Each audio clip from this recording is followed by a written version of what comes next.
Hi, the SI meteorologist Paul Dorian here on Wednesday, January 8th. A brutal cold morning here in the Mid-Atlantic I-95 corridor. Many suburban locations have temperature readings in the single digits this morning. However, it feels quite a bit better than yesterday as the winds have calmed down quite a bit. The wind chills are not nearly the factor they were all day yesterday. We'll get some continuation of the easing of the Arctic harsh cold this afternoon as temperatures should climb to 20 to 25 degrees in most mid-Atlantic locations.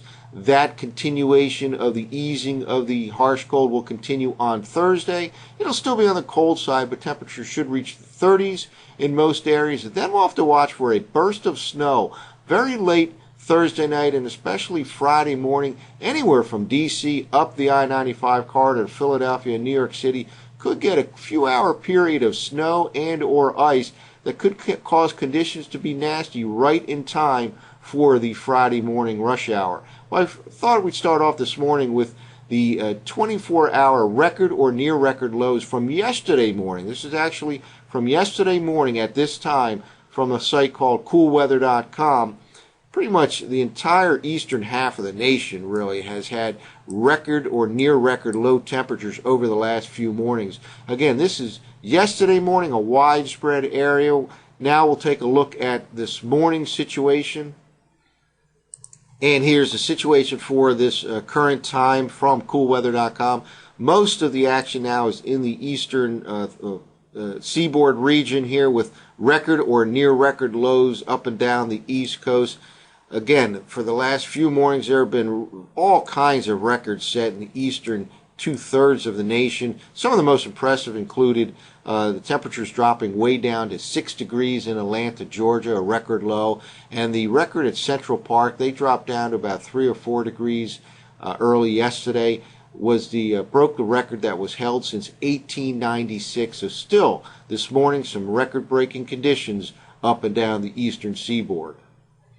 Well, we've shown this particular map periodically here at the SIweather.com. This is from the Penn State EWOL site. It's the 24-hour temperature change from this morning compared to 24 hours ago, yesterday morning. Lots of reds and oranges here from the Midwest all the way to the east. Significantly warmer in parts of the Midwest this morning compared to yesterday morning.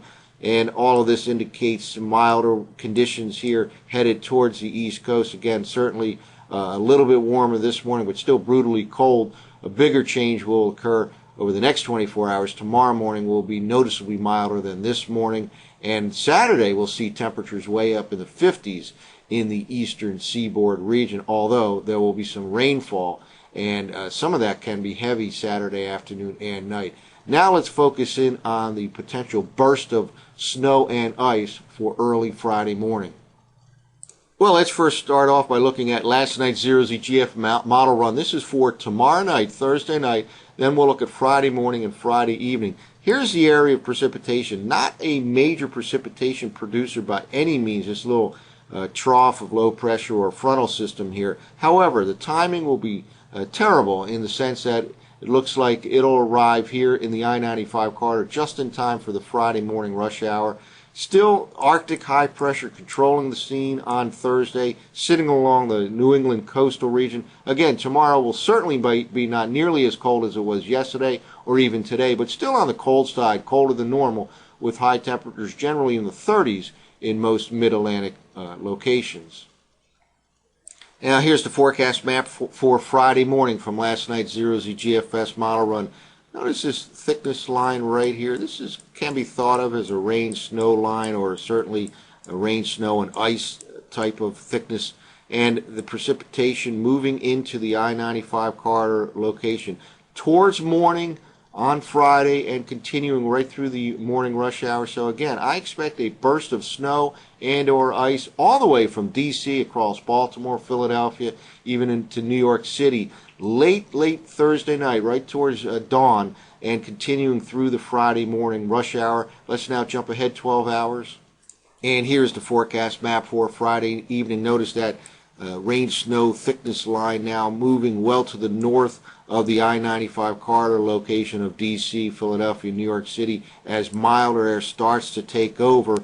Very light precipitation expected during the afternoon on Friday into Friday evening. It still could be some freezing rain in areas, especially north and east of the Mason-Dixon line, but for the most part, milder air will take over, and the bursts of snow and or ice should be confined to the morning hours on Friday. Meanwhile, lots of moisture building up here in the middle part of the country, and indeed, that moves into the I-95 corridor on Saturday in the form of rain, and it can be heavy at times Saturday afternoon and night.